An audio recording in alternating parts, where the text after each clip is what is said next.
Take it away. My name is Amber Poindexter. I'm from Westerville. I'm 47.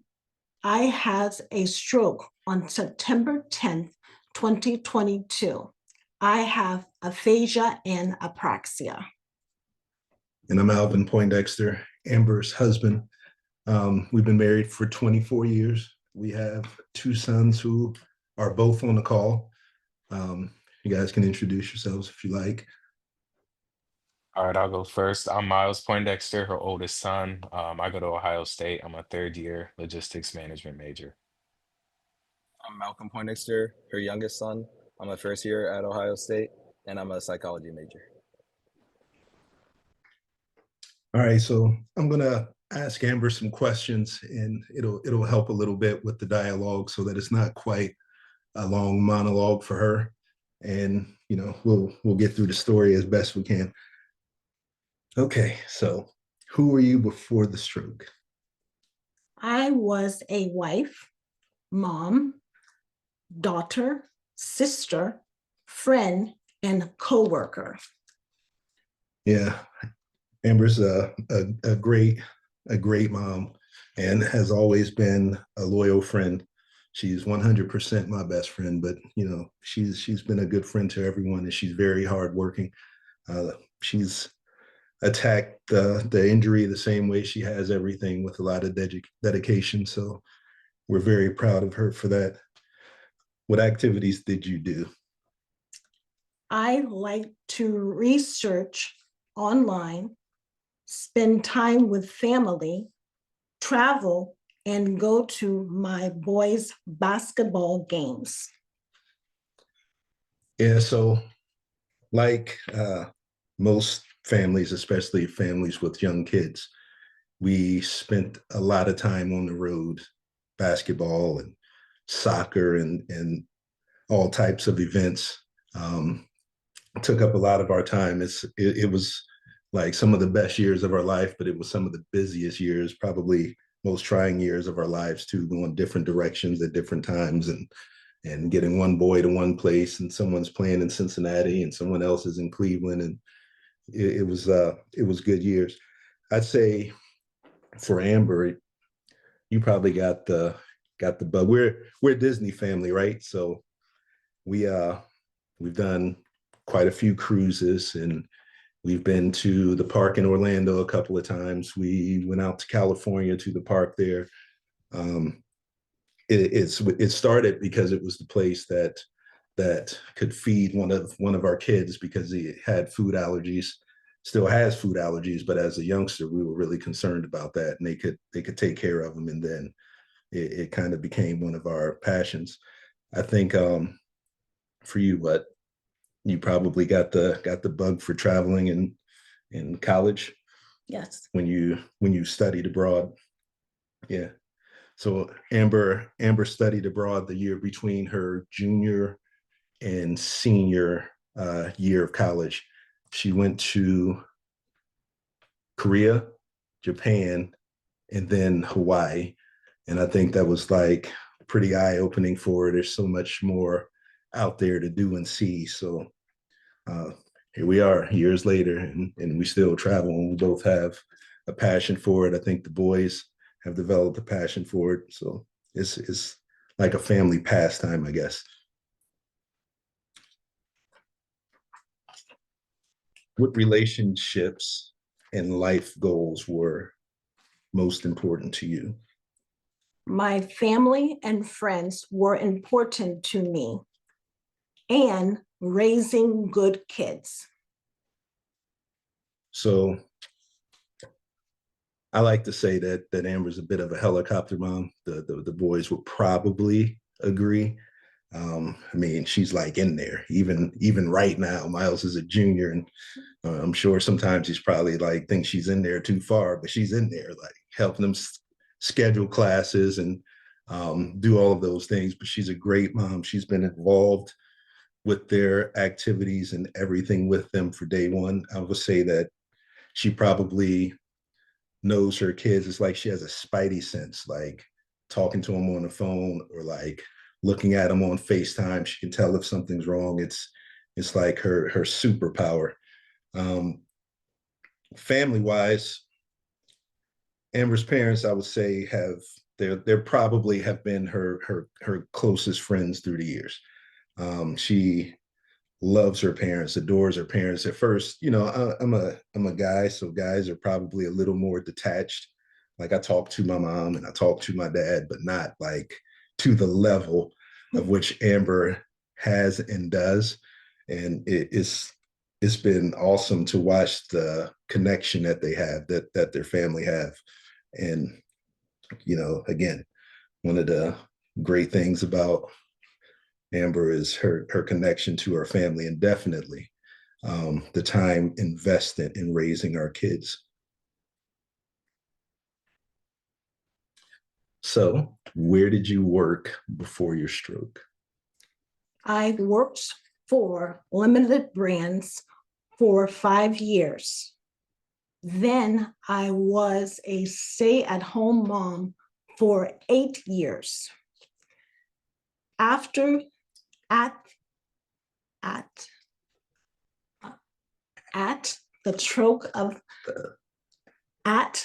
the time of my stroke, I was working for Ohio State for 11 years. So Amber says that the stay-at-home mom part was the best job she's ever had. Yeah. I think that really she went back to work because I was trying to move us away. I was gonna take a job out of state, and she was like, "Yeah, before he gets a chance to do that, I'm gonna put down roots somewhere." So she ended up working for Ohio State, started at Fisher College of Business in HR, and ended at the office of the Board of Trustees. And that's where she was currently employed when she had her stroke.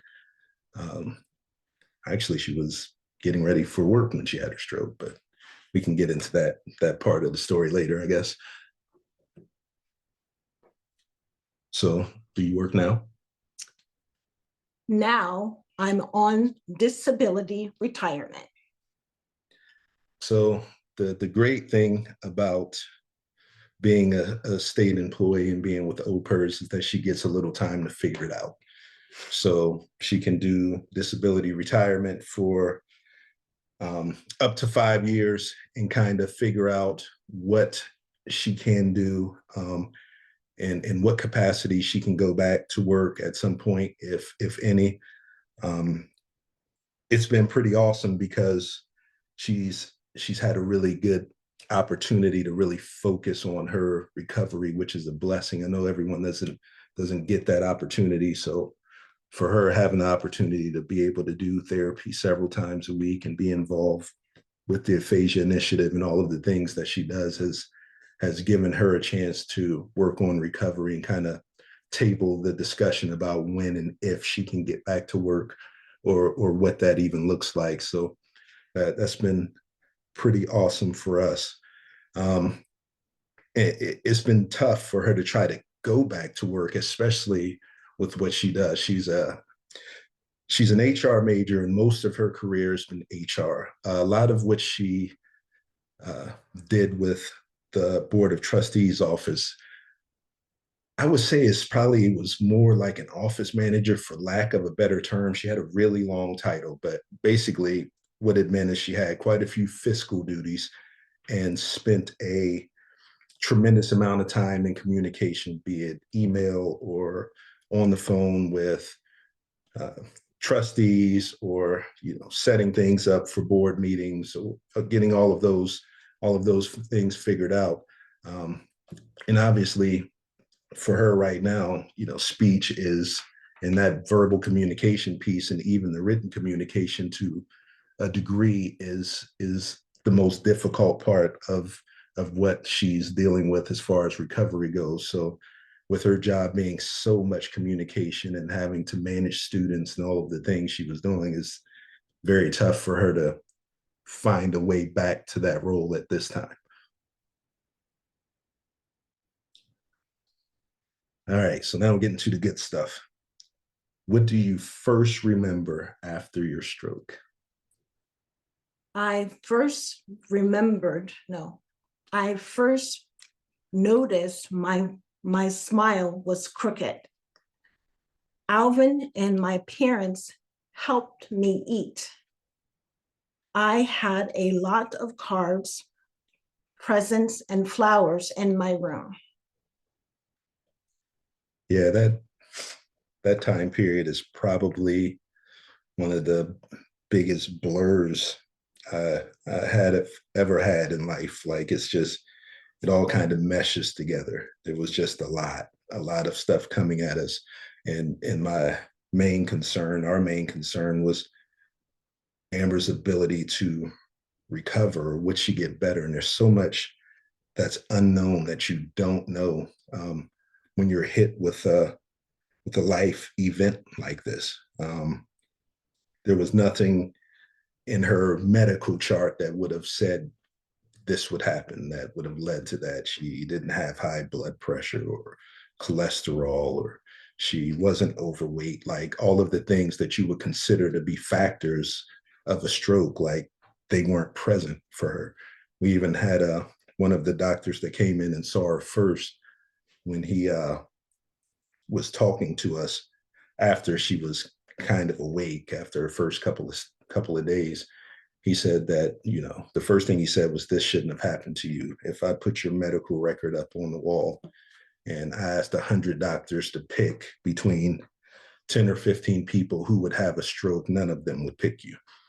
And so doesn't make you feel any better about the situation, but it makes you think, man, anyone can be caught off guard at any time with anything. But the outpouring of love that was shown to Amber was great. I mean, Dr. Christina Johnson, I guess, the former president of the university, sent her an OSU blanket. She got a lot of cards. A lot of people and trustees checked in on her. Even the head of Wexner Medical Center let me know that it was okay to trust the heart surgeon that was involved with her recovery and potential procedures. So a lot of those things help and lighten the load. At least that there are people who care about you and think about you and miss you when you're gone, and that are pulling for you. And it most certainly aids in the recovery process. And it's helpful to us as the family as well, because we're in the middle of it. So it's hard for us to see anything except for Amber in the position that she was in at that time.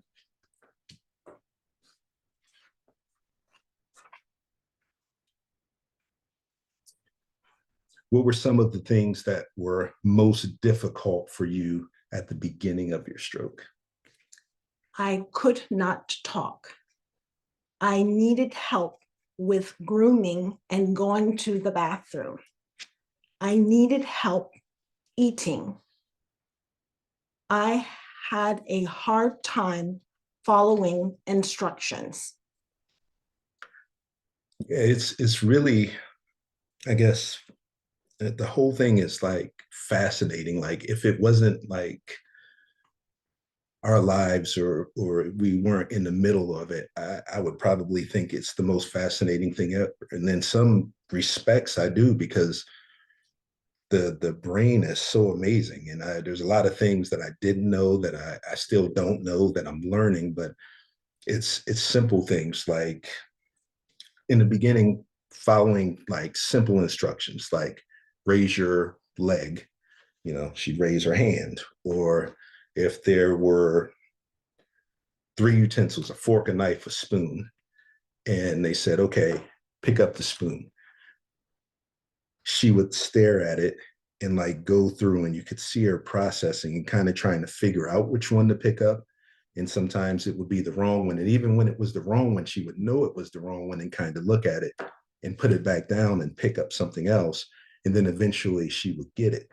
And it's like, for me, like, but it's one of those things where from the outside looking in, me as her husband, I'm like, man, did something happen to her mind? Like, is she still in there? Because Amber is extremely intelligent and always has been. So watching her like push through things that we take for granted every day. Like if someone tells you to look to your left, you look to your left. It is in for her at that time, and it has gotten much better. Like she is nowhere close to there anymore. So thankful for recovery. But in the very beginning, it was just unbelievable. And it still is unbelievable when I think back at it and look back at it. But it's also just as unbelievable where we are right now, because she couldn't talk. And when we say she couldn't talk, there was nothing. Like, and then I had no idea that language all came from the same place. So if she couldn't talk, she also couldn't write. Like there were a lot of things that we just didn't know, and we learned as we were going, because you think, well, she can't talk, at least I'll give her a pen and paper, she can kind of write down what she wants to say. That didn't exist either. And it does now. So we're moving forward, but it's, man, the brain is fascinating. That's all I can say. It's very, very fascinating. All right, I'm talking too much. What were your initial thoughts after stroke? This one here. I was happy I was happy to get a break from work. Work was stressful. Yeah. This was like during the after COVID time. So there was the size of her office had shrank tremendously. The workload, however, did not shrink. So it was basically her and her boss and, one or two other people who were in and out. Someone was having a child and there were other things going on. And she was extremely busy, like up until 2 in the morning or 3 in the morning working, especially during board week. Like board week was very hectic for their office. They had a lot of stuff to prepare to make sure that the board meetings went smoothly. And then, of course, bowl week as well was, if the football team's going to a bowl game, then she was going to a bowl game. And I was going to a bowl game too, which was good for me, but it was work for her.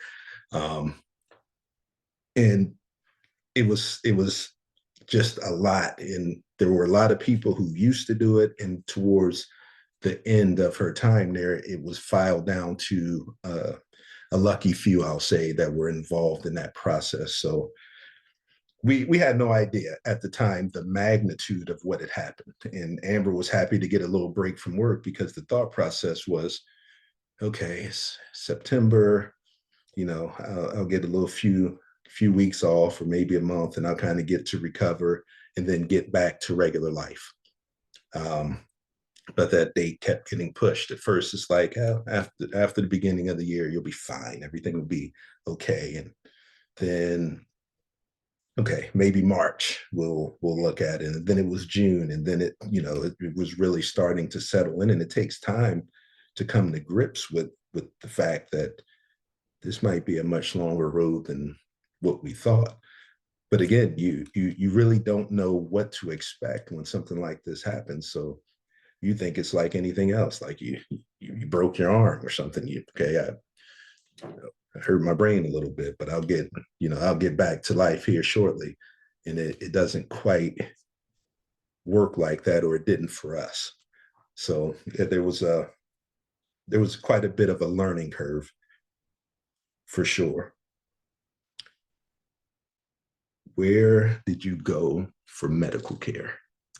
I was You were fine. I was at Ohio State in ICU for 2 days, brain and spine for 10 days, and Dodd Hall for 5 days. I was in the hospital for 17 days total. Yeah, the first 2 days were definitely the toughest for me because she was like out. And I have some pictures that I've tried to show her and she'll never look at them. So, and I respect that, but I keep telling her, if ever you want to see how far you come, I got a picture I can show you that'll show you a huge difference. But the first 2 days were tough when she was in ICU. They keep you heavily sedated or, in a sleep state kind of. And I'm just sitting there looking, and there's like so much stuff beeping and moving and sounds and people coming in and out and, checking her vitals over and over again. And honestly, she looked fairly peaceful. It was just, weird. Brain and spine, the 10 days there. So I got to stay in the hospital for 12 days. I was there with her every night and mostly every day. Thankfully, my job was flexible and allowed me to do what I needed to do. I was going to do it anyway, I guess. So I'm glad that they were agreeable. But then Dodd, if I have anything to complain about with Dodd, they kicked me out. I showed up, I had a little backpack, and they were like, well, we kind of like to have her to ourselves. You can visit during the day, like in between her sessions, but after that, you got to go. We need her to sleep and focus on recovery and doing all of that. But I understand exactly why they did what they did. And, I'm grateful for it. I just find it funny that they were serious. Like they gave me the boot, didn't have any say in it. See you later. But Dodd was very helpful. They had a lot of intensive therapy. They soon realized that it wasn't a physical thing with Amber, so the physical therapist started to donate his time to the speech therapist. That was the first time that we've ever probably even really heard the words. Maybe I'd heard aphasia before, but I'd never heard apraxia ever. So, and even now, like there's parts where I look and they're very separate things, but then there's places where the lines blur and I can't figure out which one it is. That's like, is it the aphasia that's catching her here, or is it the apraxia? But, as time goes on, I'm sure we'll continue to get better with those things. Did you receive any therapy in the hospital? I had speech therapy, PT, and OT. Yeah. So the speech therapy and the PT, actually, and the OT, they started after her first night at Brain and Spine. So nothing happened in ICU. Brain and Spine, they moved her there. She slept that night and woke up in the morning, and then it was the doctors would come in the morning, and then the therapy would start. And it is, again, it's awesome to see how fast they like try to get you back in the game, get up and get moving. Her physical therapist had her catching a beach ball and then kicking a beach ball and walking up and down the hall, and it is quick the way they get you moving. And the speech therapists at the time, they were trying to figure out if she could eat and drink. So there was like the swallow test, and she had like this thickened water at first. They wanted to make sure that, and then, she progressed to ice chips and then on to regular food. Thankfully, she didn't have any issues with that part, so she was able to get back to eating pretty quickly, I guess, after a couple of days. The biggest issue with the eating part, she had a left side stroke, left brain stroke, so it affected the right side of her body. And at first, we had no idea how much of her movement she would regain. She couldn't, like, if she had to raise her right hand, she could raise her right leg just fine. It was her right arm and her right hand, like she just couldn't. She could get it up a little and then it would fall over to the side. So we had started the process of trying to show her how to eat with her left hand, which was a mess, by the way. But it was all new. I guess it's just like writing with your left hand. It's probably kind of weird. But I went home and took a shower and came back. This was maybe day 4 or 5. And she was sitting up in the bed and she was eating slowly, but she was using her right hand.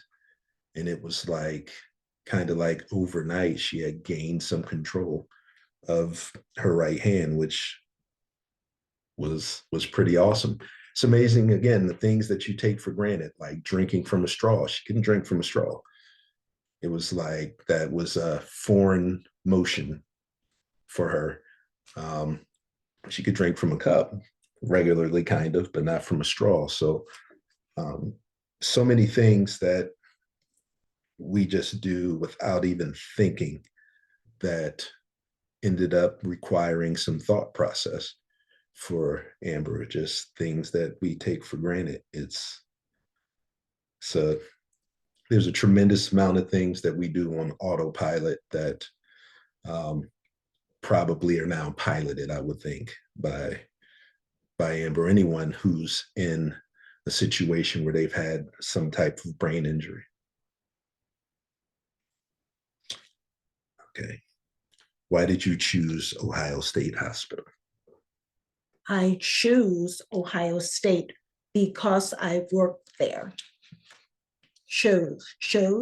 There you go. Chose. Yeah, definitely because she worked there, but when, I guess, tell them what happened that morning, I guess. It's fine. Okay, so Amber's stroke, she was getting ready to go to a football game. She had to work in the suite that morning with the for the board office, and she was getting ready to go to a football game. So she gets up early, and I think Malcolm was actually going to go with her. He was going to work with her that day. So she's up early, and I work on Saturdays, so I will get up eventually, but she was up much earlier than me. It was a noon game. And I don't know what happens because she's up before me and in the shower and I'm still asleep. Well, she comes out of the shower and I'm still asleep and I feel like this tapping on me. And so I wake up and I look and she's standing there, like, which isn't weird, but she was naked and she was wet, which is weird. Like, she comes out of the shower normally with a towel or something. And, she's more dry than just dropping water on the floor. And I asked her, I said, "Hey, what's up, babe? Are you okay?" And she doesn't say anything. She's just staring at me. And, I look at her again and I say, "Hey, are you all right?" And she's just looking at me. So I kind of I grab her face and I say, "Babe, are you okay?" And then as I get closer, I flick on the light and I get closer and I look at her and she has just a little bit of drool on the right side of her face. And it's like, "Hey, what's going on?" And I just call 911, tell them that I am not sure, but I think my wife could be having a stroke. She's not talking and she has drool on the other side of her face. But meanwhile, she was moving around. So I got up and came downstairs. I don't know why I came downstairs. Probably I was in panic mode or something. And I look and she's right behind me. And I'm trying to get her to sit down. And I go upstairs because I want to get her some clothes. And she comes upstairs with me. And I'm like, "You have to sit right here." And I don't know how much of it she was getting or not getting. I have no idea. But I knew that if I sent her out of the house dripping wet and naked, that, you know, we were going to have a serious problem once whatever was going on was over. So I had to run around. I found her some clothes and got her dressed. And then typical Amber fashion, she was like doing her hair. I guess I wasn't even paying attention to the fact that you were only using one hand, but you were like, you know, getting your hair together because I guess you wanted to look good wherever you were going. Mm-hmm. And when the paramedics got here, they asked, they said, well, our nearest stroke center is Riverside. And I asked, I said, would you be okay taking her to OSU? I said, her doctors are there and she works there. And I think that, you know, I'm thinking that maybe I can get a little more assistance or a few more answers, because the good thing about where she worked is she knew enough people to where maybe we could get some answers if we needed some help, or it was something that we didn't understand. So they agreed. They said it was only a four additional minute drive and they would take her. But they told me there was a medication that they could push, but they wouldn't do it because I could not tell them exactly when she had the stroke. Like, I don't know how long she was in the shower or what was going on there. I just know from the point at which she woke me up. And they said the time frame is important, like, did it happen overnight and she just got up and got in the shower thinking she would feel better? Did it happen? And I just couldn't tell them. So that medication wasn't an option for her because I didn't have those answers. And, you know, she went and I woke Malcolm up, and, you know, Miles is in school at this time. He's in a dorm, and Malcolm could hear us moving around, and he's a light sleeper anyway. So he came out of the room and, you know, he's like, what's going on? And he could hear me on the phone, and I could see like that he was getting ready to, you know, get a little worked up. And I just looked at him and I said, you know, relax. She's going to be all right. And, you know, one thing I can say about my boys is they're soldiers. And, you know, Malcolm stepped up and helped me get ready. Miles, I called him and he hopped up and he was ready to go. And the thing I will say for both of them, Malcolm was still in high school, so he was here. I would have to come and get him and move him back and forth. Miles was on campus, and wherever he was, he walked, and, you know, he was there.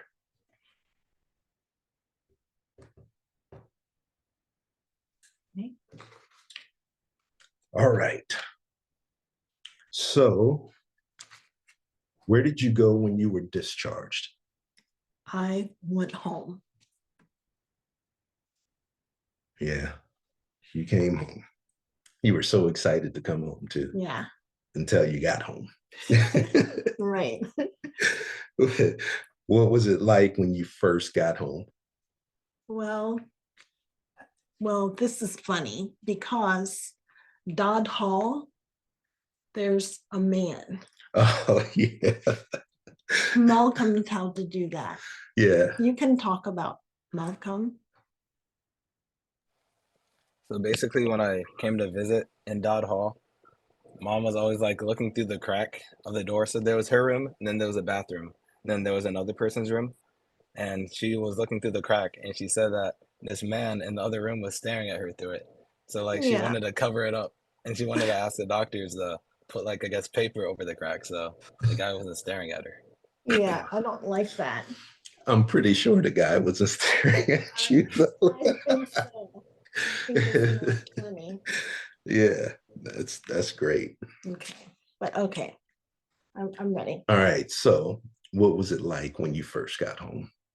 I was nervous and anxious. I barely ate. I did not sleep. I cried a lot. I was scared and sad.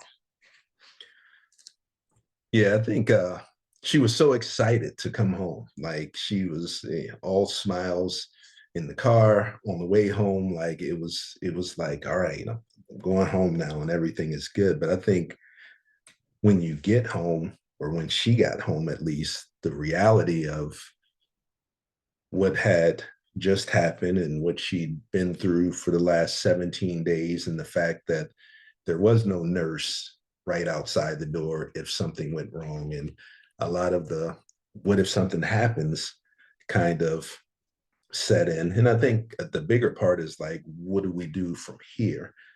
And she she didn't eat very much, and she did not sleep, and definitely there was a lot of crying, especially at night. I don't think that it helped much when she first came home. Um, there was a medication that she had, like she would have this drip, so they give you like this little ball. It's weird, and some kind of way the medicine gets in there over a course of 30 or 40 minutes, and you just kind of have to plug it in. Well, it was supposed to be dropped off, like by whoever does that. I don't know who does it, and they didn't do it. So then we had to call around and kind of figure out what to do next. And we got like to the nurse helpline, and they said, well, unfortunately, you're going to have to go back to the hospital. So they sent us to the ER to go and get this medicine. And when we walked in the hospital, she was so like anxious and just on on edge. They checked her blood pressure and her heart rate, and then they did it again. And then this nice nurse came around and kind of sat with us and told her, looked at her, and she said, "You're okay, and you're going to be okay, but you got to relax." And then the doctor that was on call, I remember his face, but not his name. And he also looked at her and said, "You're fine, and everything's going to be okay." Like, and they gave her the medication, but then they showed me how to do it, because she said, "It looks like you're going to have to do this at home. Do you know how to do it?" So really, I did it with her watching and supervising, and she showed me how to, you know, clean everything and get it in, and watch it and then take it out and then clean the port again and do the whole thing. So, but I think that kind of set the tone for like, is this what being home is going to look like? Like, is it going to be things going wrong, and then we not really know what to do to handle it? Obviously not, but that's probably what it felt like in the beginning. What unexpected challenges did you face after the stroke?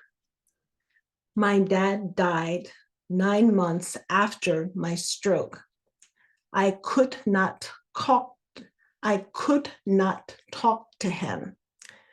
I could not speak at his funeral. I did not return to work. Food tasted different. I did not like hot tamales anymore. Well, we'll start with the last one, the not liking hot tamales anymore. If I don't know if anyone here eats hot tamales or even know what they are, but it's a cinnamon candy. And Amber like loves, or used to love, hot tamales. I mean, not that I was ever in the doghouse, but if I ever were, I would show up with a box of hot tamales and everything is good. Like she really loved hot tamales. It's her favorite candy, maybe her favorite sweet thing. And we're at the hospital, and I'm thinking, okay, she's moving along, swallow test, all of those things are good. She can eat again. So I show up with the box of hot tamales.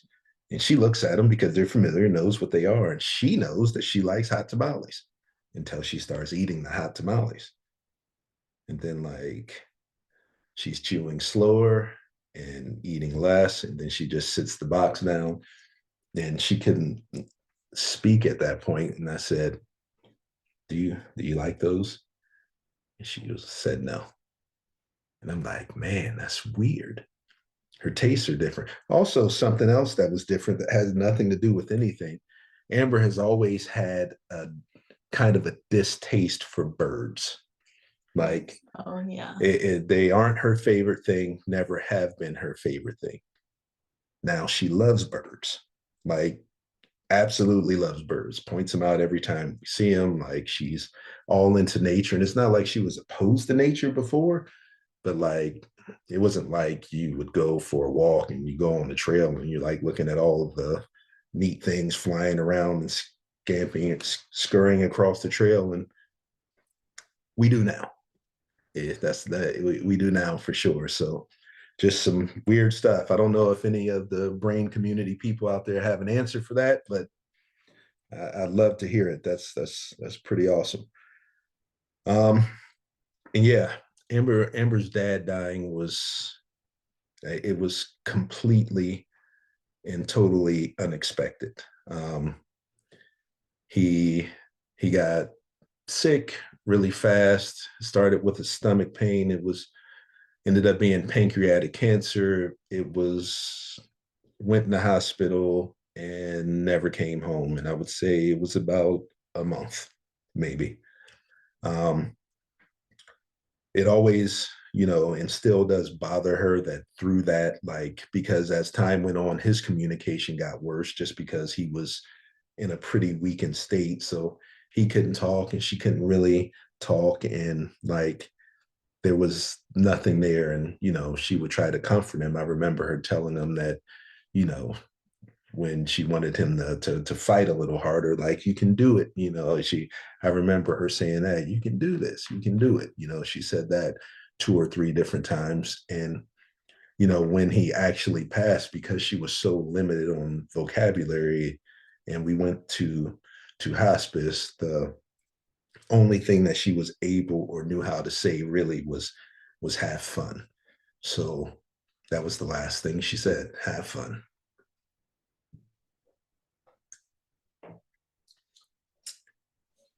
Work.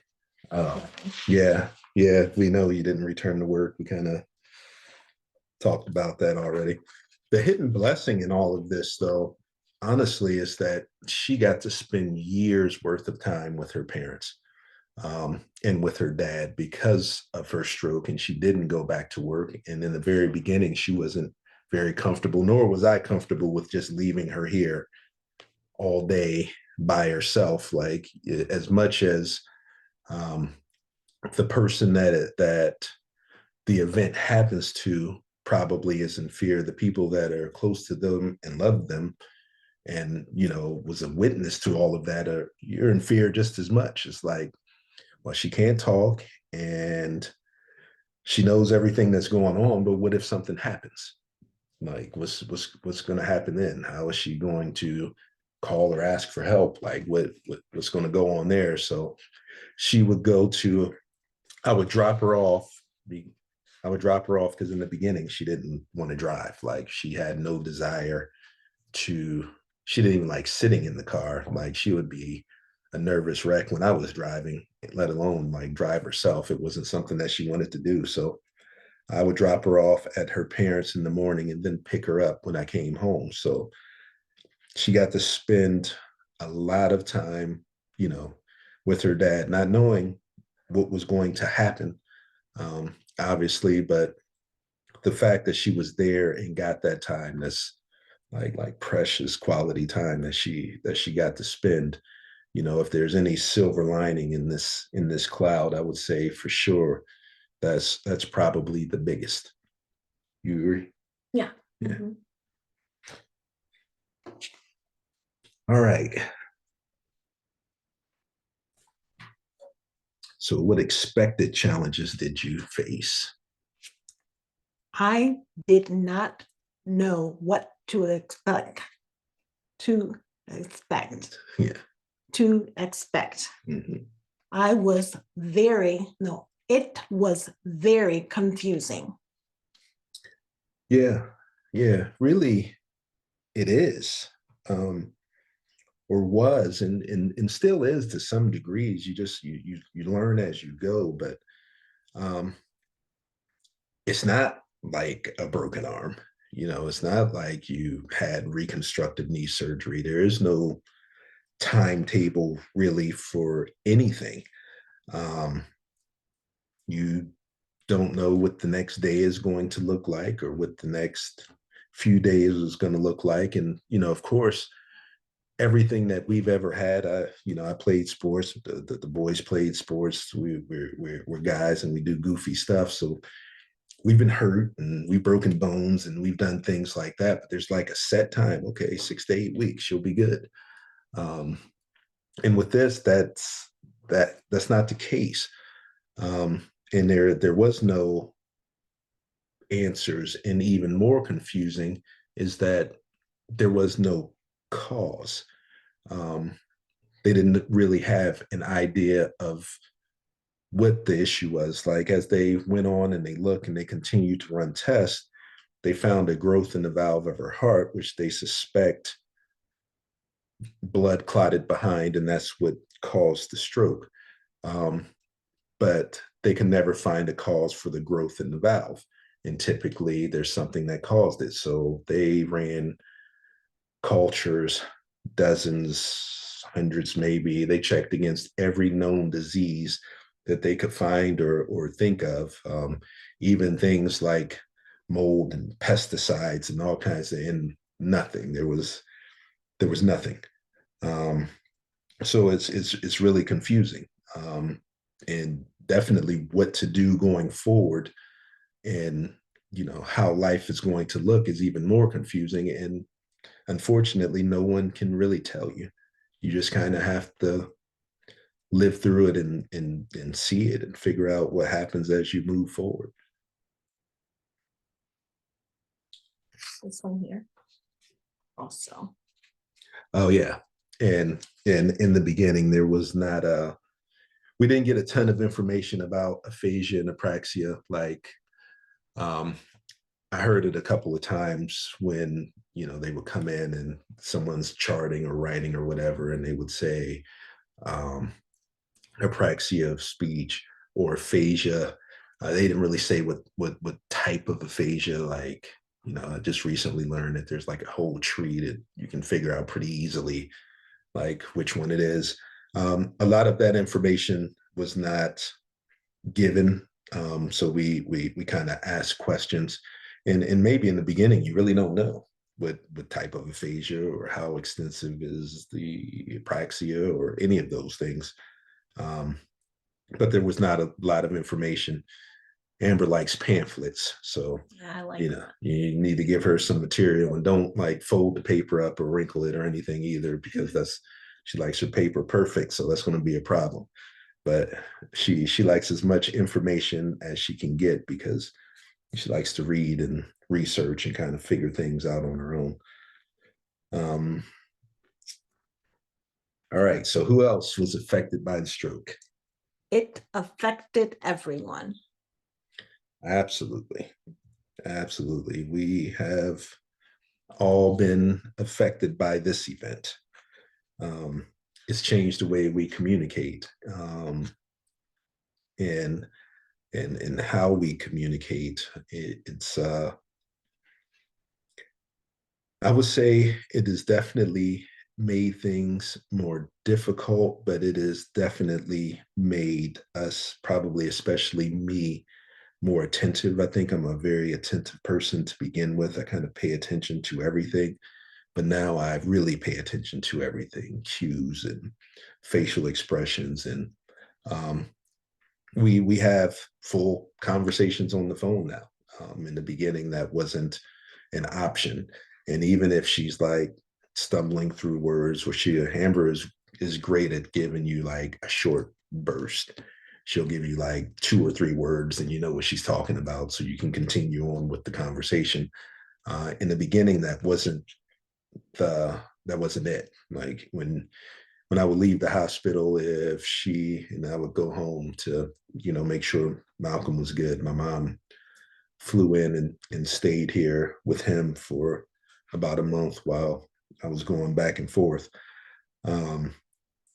She would text me, but she couldn't. I had to take the lock off of her phone because she wouldn't get it up right to where it did facial recognition, and she couldn't remember the keypad. So I just had to unlock her phone. And the only way that she really could text any of us is that she has, like, we're in her favorite contacts or something. So up top, there's circles with pictures of us. And so she would just hit it and tap some random letters or symbols and some kind of way send it. And I would and then I would know that I needed to call. I couldn't call. I would have to FaceTime because I had to look at her when I was talking to her so I could kind of gather what she was saying. And communication in the beginning there was a lot of questions from us. Like, she would try to say something and she wouldn't really say it, but you would know that she wanted to say something. So I would just process of elimination. Are you talking about Malcolm? No. Are you talking about Miles? Are you talking about your parents? Is it something about work? Is it, until finally we get to the right thing and she would say yes. So 15 or 20-second communication may take us 15 minutes at that point in time but it was so important to me for her to know that it doesn't matter how long it takes for you to get it out. Like, we're going to finish the conversation.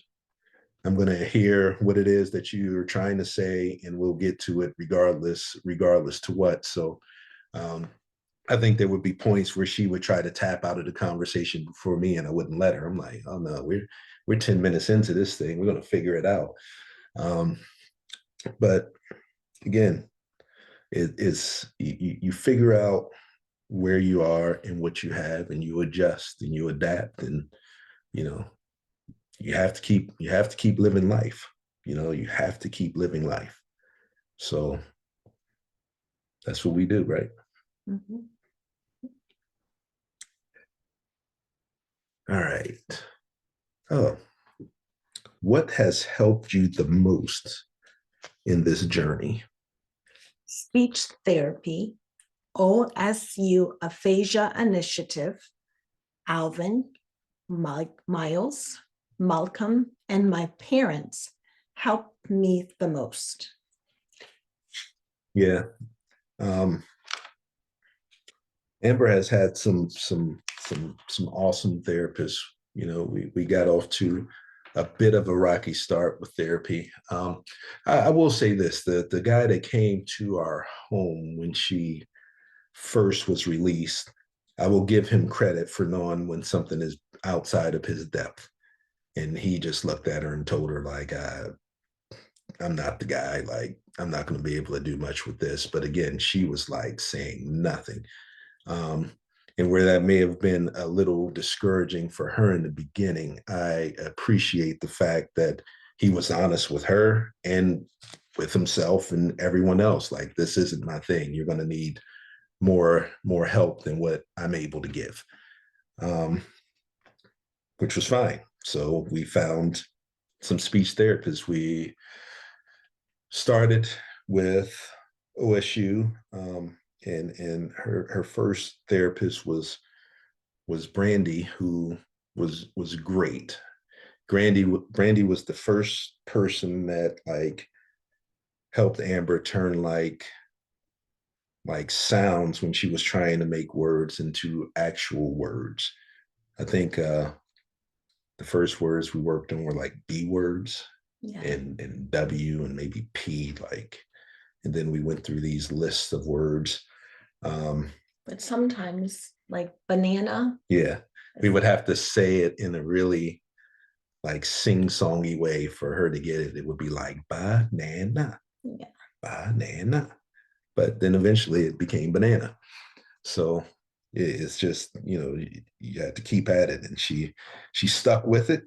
And unfortunately, or fortunately for Brandy, I should say, because we were very happy for Brandy accepted a position somewhere else. So then we were a little in limbo with therapy for a while. Amber found the Aphasia Initiative, which has been like wonderful. And I'm not just saying that because I can see Aaron on the call. I'm saying it because it's 100% honest. Like, Christine. I haven't met Christine. Oh, hi, Christine. Yeah. And it's like, it's a sense of purpose. Besides the fact that she gets awesome therapy, but it's like a sense of purpose. Like, she goes several times a week. And it's very It was fun. Yeah, she looks forward to it. And then when I'm driving home from work at night, I get to hear everything that happened, which, again, keeps her talking and keeps her moving and keeps her excited. But the growth that she's experienced, that I think a big part of the growth too has been the fact that she is um, in it with other people. There are other people that are around that are going through a very similar struggle, although their story may be a little different. But they're all working to improve together.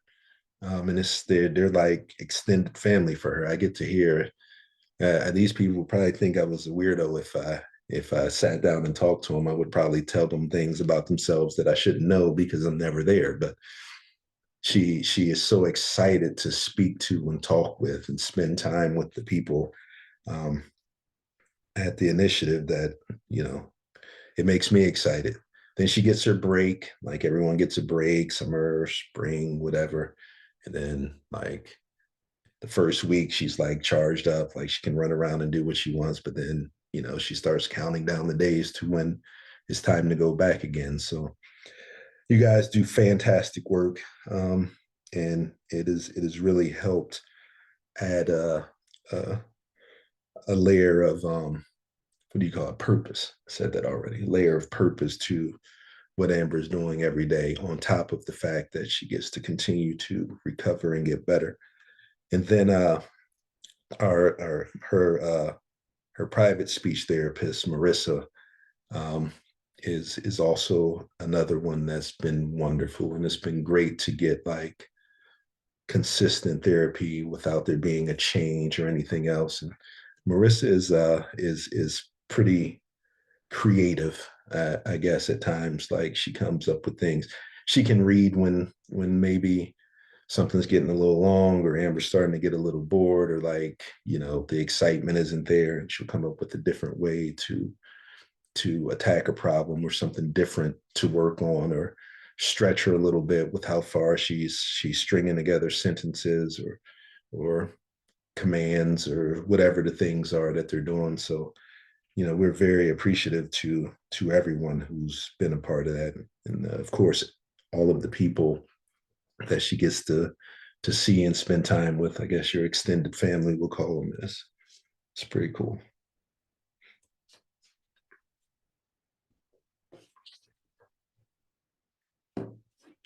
Oh man, we're late. What are some of your biggest milestones? Sorry. I said Alvin for the first time. I could not say his name. I drove on local roads in February 2022. 23. I drove on the freeway after my dad died to see my mom in July 2023. I ordered for the first time, I ordered for myself at a restaurant with friends in February 2024. I did an engagement toast at Aphasia Initiative in November 2024. Right. So the engagement toast was like a very proud moment for you, for sure. And ordering at the restaurant, I remember that too. You like practiced that. You pulled up a steakhouse menu and practiced, and then you got it done. And yeah, saying Alvin for the first time. She did have a name for me. It just wasn't Alvin, nor was it anywhere close to Alvin. And Malcolm will remember, but I'll say it for him. She used to call me Waytho. So Waytho was my name for quite a while. And then eventually she figured out how to say Alvin. And you had to learn how to say your own name too. So, that was going on. All right. What are some goals that you have? I want, no, I want to give a short speech. I'm not shy anymore. I was inspired by Gabby Gifford's speech. Yeah, so Amber saw Gabby Giffords give a speech during the Democratic National Convention, and it just like it really like got her all charged up, and she's like, I want to do that. Not that long, but she wants to do that. Get up there at some point somewhere without me. She says 1 minute. I think she can at least get 3, but she wants One. a Yeah. 1 minute speech. Yeah. She wants to get up at some point in time and give a speech. So that's her goal. And that's what she's working towards. And, you know, Gabby Giffords was the one that moved her that direction. It made her see that it's possible to, with the brain injury, continue on and do big things. What do you want to tell people just beginning to deal with a stroke? You will get better. Have faith. Light. Yeah, get the light.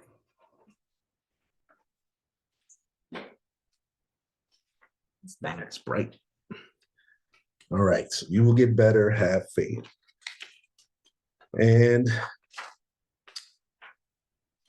as far as the healthcare community goes, I think we've already said it, but we were quite thankful for everyone that has spent and invested time in us and in Amber and continue to help her improve.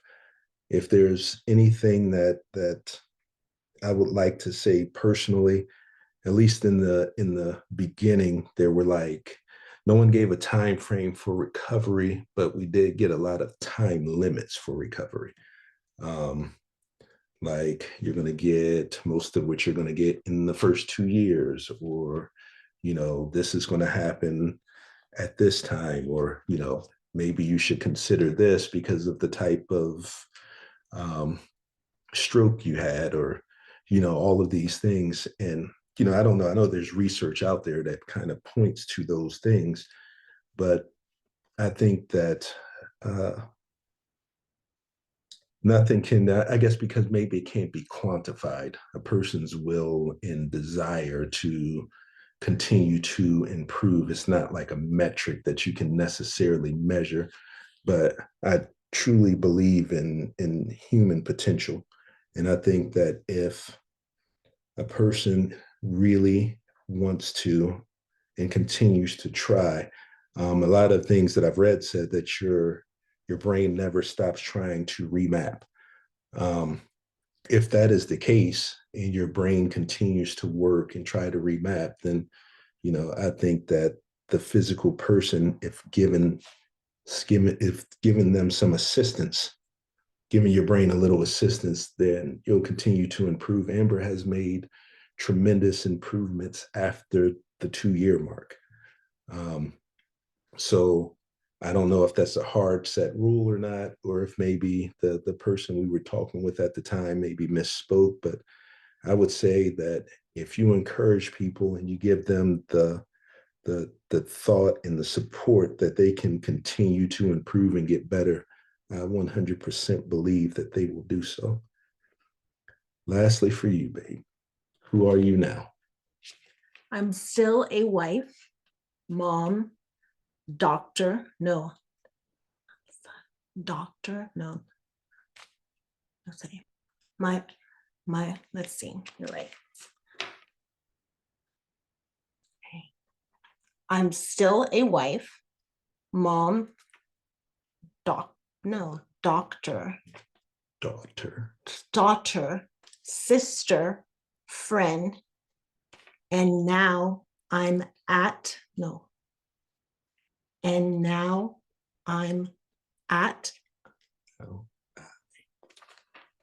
Okay. Let's see. I'm sorry, one more time. I'm still a wife, mom, daughter, sister, friend, and now I'm I now and and now I work at aphasia initiative to get better. No, I'm sorry. Let me do it. so now you work at the Aphasia Initiative To keep getting better. And thank you. All right. That's it for us. Thank you. Hey, fantastic. Fantastic. Thank thanks. you. Oh, thanks. This is great. You're getting a ton of love in the chat. I'll tell you that. You got a lot of people who are here with you, supporting you. So that's really lovely to see. A couple people made a couple comments and there were a couple questions. So if you feel like you can stick around, we'll go through just a few of those. First off, I think people noticed the same thing that I noticed when we did our pre-interview, which was, just the way that you as a family and you as a couple have approached this with a lot of patience and support, and in particular, clearly the hard work that it takes to go through a recovery, but also just the sense of partnership that a family needs to have in order to get through things like this. And so I very much appreciate that that came out loud and clear to our audience today. We have folks from the Aphasia Initiative and similar programs, and so I'm glad to see some of our practitioners out here as well. Appreciate you all coming. So there were a few questions. Let me just kind of go and find those real quick. The very first question that we got, and I'm just curious about it, Malcolm, you'll have to take a moment to respond here. From your perspective, the question was, did your mother's stroke experience influence your field of choice as you're here at Ohio State, and maybe just broader, how did it affect you?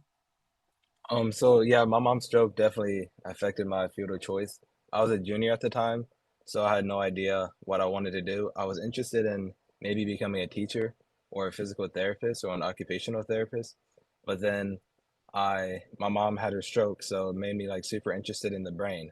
And then the next year was my senior year, and I took AP psychology, and I loved that class. That was definitely my favorite class that I ever took in high school. So I decided to major in it.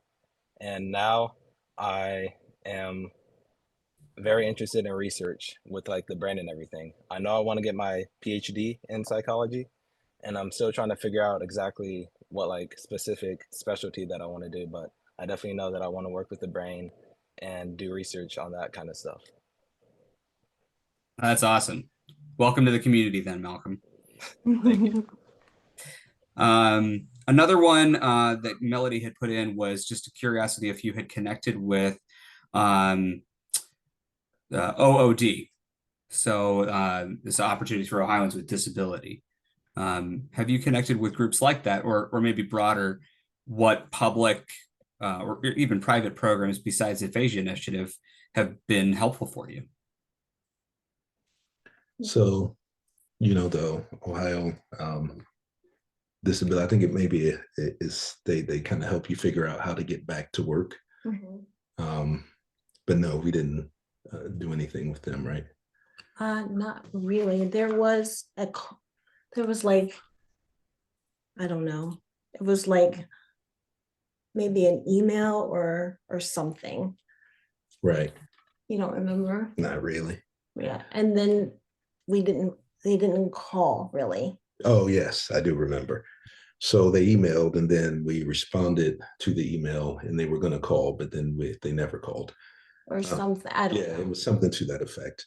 And with OPERS, like they give you like a case manager who is that person a nurse or not? I can't remember. It's a nurse. Yeah, it's a nurse. So there's somebody that like works with you and asks you all the questions, and they try to put you back on the path to getting back to work from OPERS perspective. not necessarily from, I guess, an overall perspective or from, just going to work. Finding a place where you can work anywhere is more geared towards getting back to work at the university. Right. Brooke had asked, do you believe that Amber was ready for discharge to home? Did you feel like you were given enough information to prepare you for the emotional and behavioral challenges that might occur once you went home? I feel like yes, physically, sure, she was 100% ready to get home. No, and I'm not faulting anyone with maybe not being prepared to know what we were dealing with, because I guess that every person reacts differently. Um, but it was, I assume that, just because of what happened at some point in time, reality was going to set in and she was going to have some emotions about the whole thing. Um, I guess that I didn't expect it to be,